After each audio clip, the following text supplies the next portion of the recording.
گوجری زبان میں اپڈیٹ سنیے۔ بھارت کے زیر تسلط کشمیر کا دارالحکومت سری نگر میں زیر تعلیم ایک غیر مقامی ہندو طالب علم کی طرفوں سوشل میڈیا پر شیئر کی گئی توہین آمیز ویڈیو کے خلاف کشمیر میں مظاہرہ پھوٹ گیا ہے۔ لوگوں میں سخت خفگی غم و غصہ پائی جا رہی ہے۔ اس ویڈیو نے مسلمانوں کا دل کرچی کرچی کر دیتا ہے۔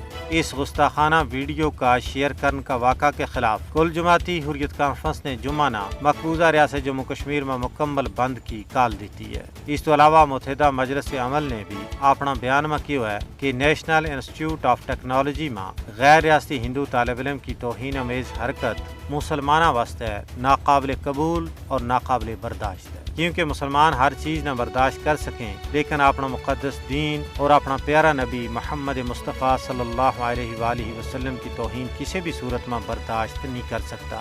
اس واقعہ نے مسلمانوں کا دلانہ ڈھونگ اور صدموں پہنچایا ہے۔ مودی کا ہندوستان میں مسلمانوں کا وارہ میں عدم برداشت ہر گزرتا تیڑا کا نال بد جا رہا ہے۔ مسلمانوں کی قابل احترام شخصیات اور شاعر اللہ کی توہین کرنی ایک معمول بن گیا ہے۔ مودی کا ہندوستان میں ہندوتوا کارکنوں کی طرفوں مسلمانوں کا مذہبی جذبات نہ ٹھیس پہنچانی ایک عام جی گل بن گئی ہے۔ مودی حکومت کی سرکاری پالیسی کا ایک حصہ کا طور پر بی جے پی اور RSS کا نیتا کی طرفوں مسلم مخالف نفرت نہ بداو دیتو جا رہا ہے۔ مسلمانوں کے خلاف دشمنی، حسد اور نفرت بی جے پی کا کارندہ کا رگ اور ریشہ میں سرایت کر چکی ہے۔ اسلاموفوبیا ہندوتوا کا نظریہ کی ایک خاص بدخصلت ہے جس نے مودی اور اس کا حواریہ نے پیش کی ہے، لیکن مودی اور اس کا حواریہ نہ جان لینا چاہیے کہ حضور علیہ الصلوۃ والسلام کی توہین ناقابل برداشت ہے، جس نے کوئی بھی مسلمان کسی بھی صورت میں برداشت نہیں کر سکتا ہے۔